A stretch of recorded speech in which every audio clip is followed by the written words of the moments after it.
Halo semuanya, salam sejahtera untuk kita semua dan juga untuk yang nonton video ini. Pertama-tama izinkan saya untuk memperkenalkan diri. Nama saya Jonathan Mark dari kelas F, Bank dan Lembaga Keuangan lainnya yang diampu oleh Ibu Christine Handayani. Pada kesempatan kali ini, saya ingin menjelaskan materi mengenai dana pensiun. Dan juga saya akan memberikan video demonstrasi perhitungan dana pensiun melalui suatu lembaga keuangan. Selamat menyaksikan.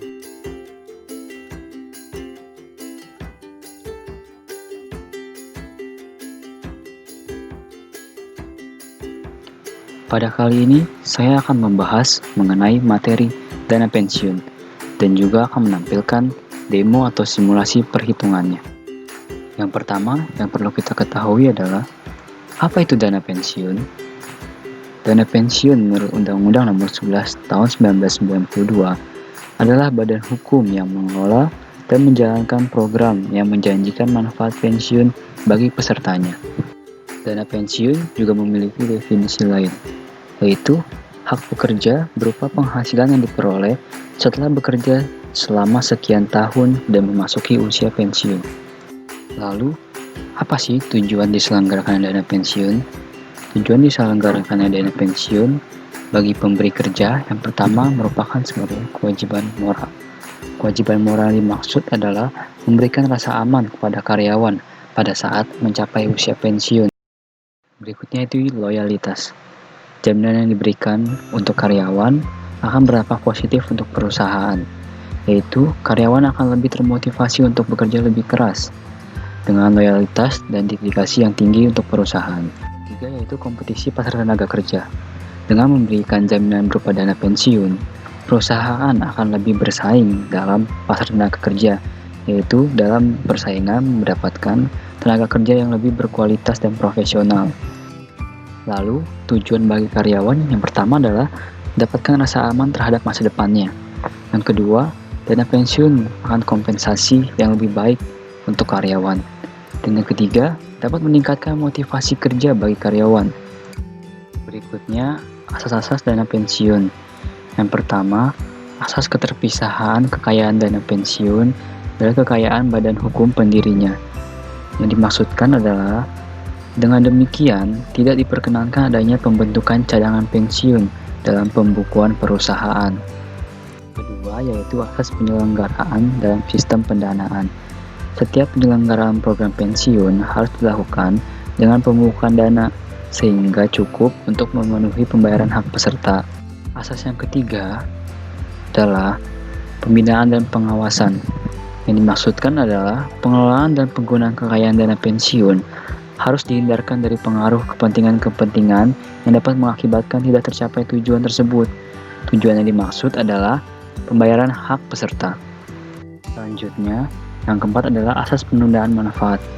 Yang dimaksudkan ini adalah pembayaran hak peserta hanya dapat dilakukan hanya ketika peserta telah pensiun. Yang kelima adalah asas kebebasan untuk membentuk dan tidak membentuk dana pensiun. Artinya, perusahaan boleh membentuk dana pensiun maupun tidak membentuk dana pensiun. Selanjutnya, fungsi program pensiun. Yang pertama, fungsi asuransi, kedua fungsi tabungan, dan ketiga, fungsi pensiun. Siapa saja yang dapat menjadi peserta dana pensiun? Pertama, pengertian peserta adalah setiap orang yang memenuhi persyaratan peraturan dana pensiun.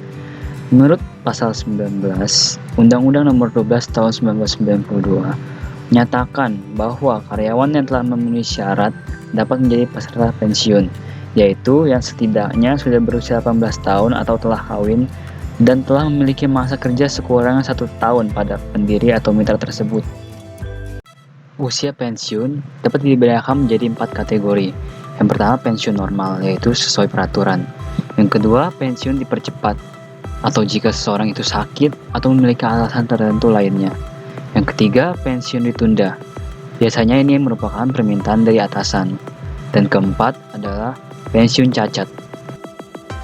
Lalu ada 2 jenis kelembagaan dana pensiun. Yang pertama, DPPK atau dana pensiun pemberi kerja. Singkatnya, dibentuk oleh seorang atau badan yang mempekerjakan karyawan sebagai selaku pendiri dengan menyelenggarakan PPMP dan PPIP. PPMP merupakan Program pensiun manfaat pasti dan PPIP merupakan program pensiun iuran pasti. Selanjutnya yang kedua yaitu DPLK atau dana pensiun lembaga keuangan. Dibentuk oleh bank atau perusahaan asuransi jiwa dengan menyelenggarakan program pensiun iuran pasti. Lalu, apa saja perbedaan antara DPLK dan DPPK? Perbedaannya dapat dilihat dari tabel perbandingan berikut ini.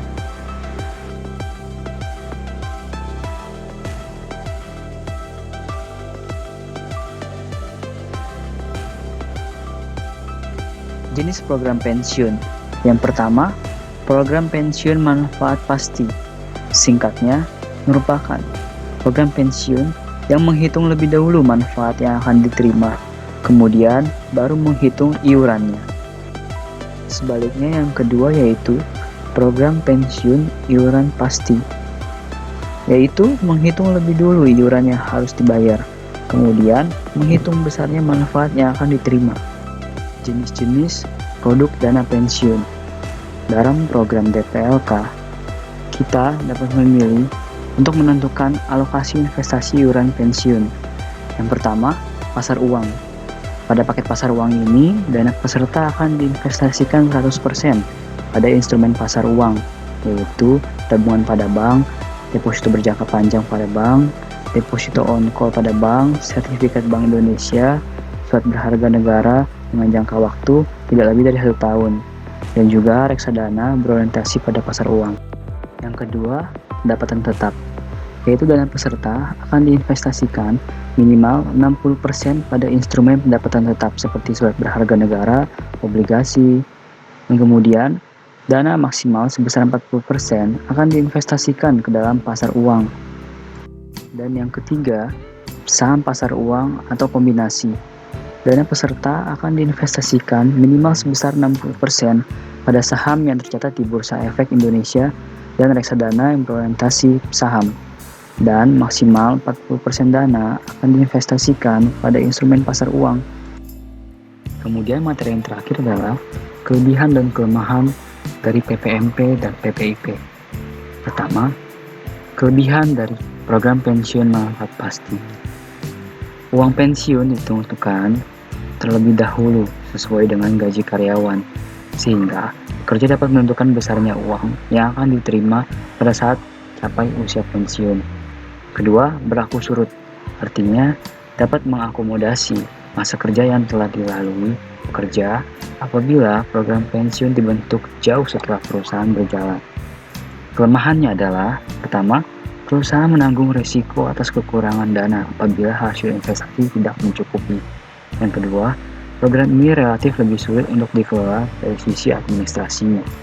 Selanjutnya, kelebihan dan kelemahan dari program pensiun iuran pasti. Kelebihannya yang pertama yaitu, iuran dari perusahaan dapat diperhitungkan secara pasti. Kedua, lebih mudah memperhitungkan besarnya iuran bagi pekerja, sehingga proses administrasinya juga lebih gampang untuk dikelola. Kelemahannya yang pertama, sulit memprediksi penghasilan pada saat mencapai usia pensiun karena karyawan menanggung risiko atas ketidakberhasilan investasi.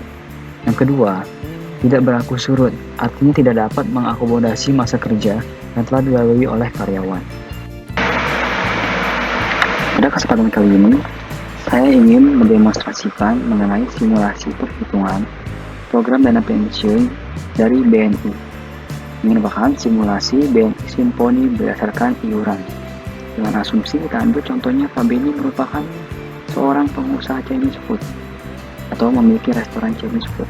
Dia berusia 30 tahun dan memiliki rencana pensiun pada saat berusia 60 tahun. Nah, kita harus mengisi data-data ini semua untuk mengetahui berapa perhitungan pada akhirnya. Nah, di sini adalah pembayaran dana awal. Kita dapat memilih untuk bayar sekali atau tiap tahun. Tapi ini mengambil pilihan yang sekali. Dana awal minimum yang diwajibkan adalah 250.000. Mungkin di lembaga keuangan lain atau bank lainnya, kali ini dapat berbeda. Namun untuk BNI minimal ada 250.000. Tapi ini ingin masukkan dana awal sebesar 1 juta rupiah. Tipe pembayaran iuran, ada yang per bulan, ada yang tahunan. Tapi ini ingin mengambil yang bulanan. Besarnya iuran yang kira-kira ia sanggupi dan ia mampu adalah sebesar Rp400.000. Lalu kita bisa mengisi kenaikan iuran per tahun jika kita inginkan, dengan berdasarkan pertimbangan dari rata-rata tingkat inflasi di Indonesia adalah 3-6% per tahunnya. KB ini memutuskan untuk menaikkan iuran per tahunnya sebesar 5%. Lalu tingkat bunga DPLK, minimum 1% dan maksimum 25%. Semakin besar tingkat bunga yang kita inginkan, semakin besar juga risiko yang akan diterima. Tingkat bunga ini berdasarkan perputaran uang yang akan terjadi ke depan. Nah, saat ini mengambil tingkat bunga sebesar 10%. Biaya administrasi 18.000 per tahun, ini sesuai dengan aturan BNI, serta biaya pengelolaan dana 0,95% dari akumulasi dana per tahun. Jika semua data sudah kita isi, maka kita tinggal pencet tombol hitung. Ia akan secara otomatis menampilkan grafik dan berapa nominal yang akan didapat nantinya. Kita bisa lihat di sini, ini adalah peningkatan grafik dari dana awal, iuran, pengembangan, dan saldo akhir. Lalu, ada total iuran. Total iuran merupakan total dari dana awal yang pada saat awal periode kita masukkan, serta iuran per bulan yang akan kita bayarkan hingga pada saat kita di usia pensiun, yaitu usia pensiun KB ini 60 tahun. Sebesar seperti ini. Lalu hasil pengembangan. Hasil pengembangan, seperti kita bisa lihat di layar, adalah jumlah pengembangan total iuran mulai dari pembukaan rekening DPLK hingga berakhiran masa rekening DPLK sesuai dengan usia pensiun, yaitu 60 tahun yang ada KB ini. Serta ada total dana manfaat, yaitu total dana manfaat adalah dana yang bisa kita klaim di akhir masa rekening DPLK pada saat kita masuk di usia pensiun kita, atau pada saat kita berusia 60 tahun di sini. KB ini berusia 60 tahun, dia bisa mengklaim sebesar seperti ini. Nah, kita juga harus melihat faktor-faktor dari aturan-aturan yang ada. Kita lihat, ini merupakan hasil simulasi estimasi. Hasil akhir sebenarnya dapat berbeda. Seluruh biaya dapat berubah setiap tahun. Nah, ini merupakan demonstrasi dari simulasinya. Sekian dan terima kasih. Sekian video penyampaian materi dari saya. Semoga materi yang saya sampaikan bisa dipahami dan dimengerti dengan baik. Mohon maaf bila ada kekurangan atau kesalahan dalam penyampaian materi. Terima kasih atas perhatiannya. Sampai berjumpa di lain kesempatan.